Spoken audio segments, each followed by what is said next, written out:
Maybe you recognize that voice. I don't know. Maybe you don't. Joining us now here on First Take, entrepreneur, a shark on Shark Tank, former majority but now minority owner of the Dallas Mavericks. I mean, the resume is so long. That's all I think I need to say. Mark Cuban, so happy to have you with Good us. to see you, man. Thanks for having me on. Let's start with the NBA a little Sure. bit. Shannon Sharpe's here with us too, as you can see on your screen. Shay! There's multiple shades. What's up, Mark? How you doing, bro? Good, man. You surprised the NBA world a little bit when you sold your majority stake. I know you're still involved, obviously, with the Dallas Mavericks, but having the collective bargaining agreement, I know you said, makes it tricky to have that much stake in a franchise. Why? Yeah, I mean, look, revenues are going up, and that means salaries are going up. That means everything around the team goes up. And for the first 24 years I was there, it was media and tech, and I dominated in media and tech, so it was easy. But now it's about where do you build? You know, you look at Golden State, you look at what Boston is probably going to do. You know, you got to be able to build a casino, you got to be able to build real estate. That's just not what I do. I just don't know that area. And to think that, you know, hey, I'm going to put up $1 billion and build something without really knowing it, that's just not me. And that, number two is, you know, it's a lot of pressure on families. And you see that with the Cowboys, you've seen it, you know, in other towns where, you know, people just presume your kids just want to take the company, and that, I don't want to put my kids in that position. Go ahead, Shannon.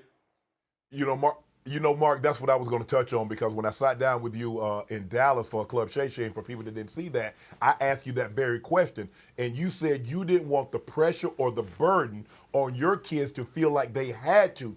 How much, when we look at a situation like Bronny James, how much when you have a parent that's historically great like LeBron, or someone like yourself that's ultra successful, how much pressure or how much of a burden is that to the kids to try to live up to what my dad or my mom has accomplished? It's hard, and it's not so much trying to live up to what I've accomplished, it's just defining who they are themselves. You know, just trying to be themselves. And, you know, my kids are great. They're 15, 18, and 21, and they're smart. But I want them to find their own path and let them go be special at something, as opposed to saying, okay, the Mavs are the family business, now you've got to take over. That's hard. Because you know, when things aren't going well, you're not the most, you know, liked guy in town. And I don't want to put my kids in that position. How are you feeling about the state of the National Basketball Association at this particular moment in time, just agreeing to a $77 billion deal and what have you over the next 11 years? Your thoughts, because you have been somebody that has been very, very transparent, very direct in what you felt the league was lacking once upon a time, what they needed to do to change, to move forward. How are you feeling about the state of the league now, and why? I think competitively, it's the best it's ever been. I remember being in meetings and having small market teams just come and beg for revenue sharing and this and that.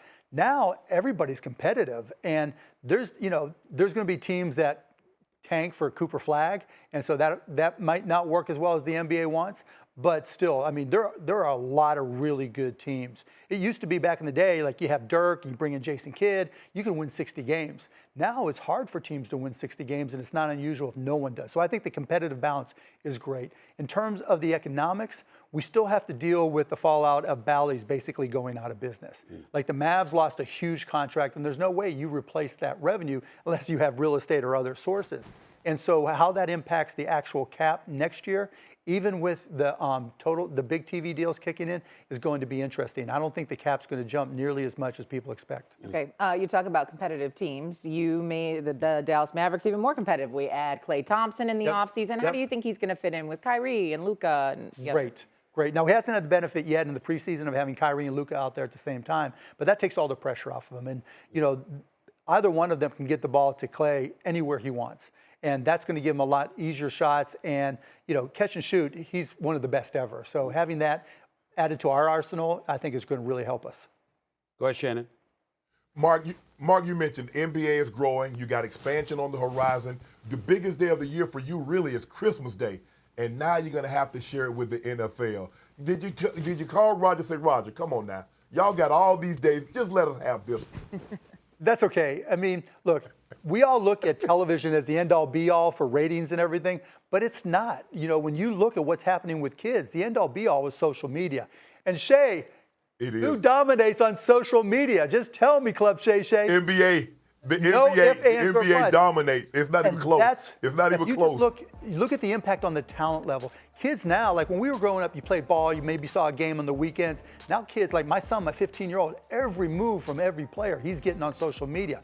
We dominate social media. Our only challenge is, can we monetize that in a bigger way than traditional television? I'm gonna transition from an NBA. I'm gonna transition from an NBA with a follow-up question. But before you say that, when you say social media specifically, what are you talking about? Just so everybody knows. YouTube, Facebook, Instagram, Twitter, X. Yep. You know, any place where you're getting short-form content, TikTok.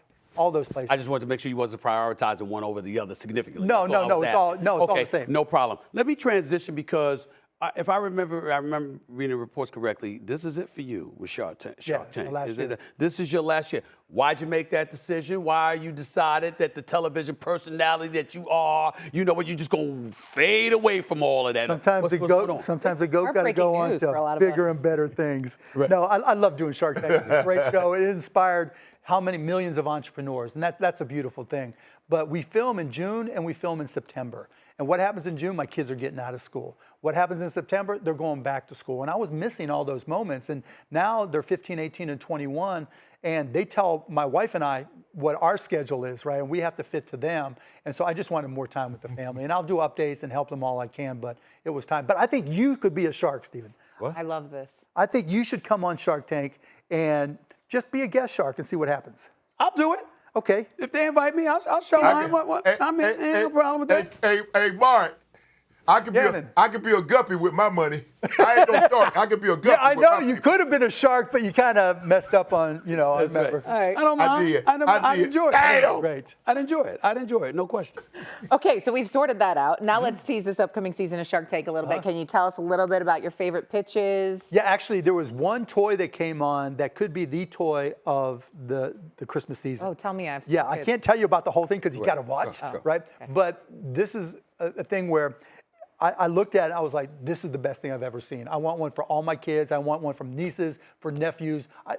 You know, if any kid 6 or older is going to want this toy. It's amazing. Wow. It really, really is. Let me get back to the NBA before I let you get on out of here, because I'm thinking about the state of the NBA right now. Like you said, it's not just about the television deal. You're going to have social media is a big deal, et cetera, et cetera.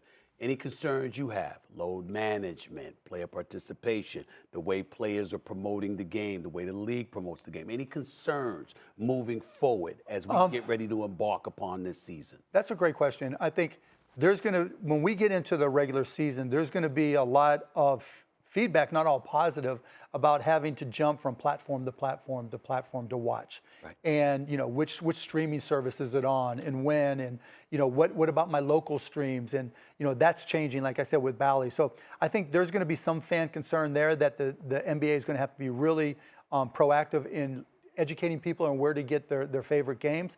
But other than that, you know, in terms of load management, I think what people fail to realize is the game keeps on getting bigger, stronger, and faster.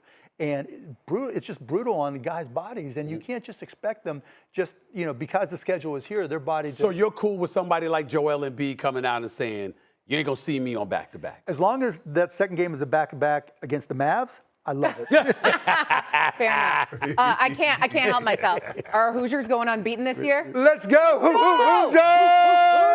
I love it. Mark Cuban, we appreciate you stopping by. Thanks for having me on. Thank you so much. I'm on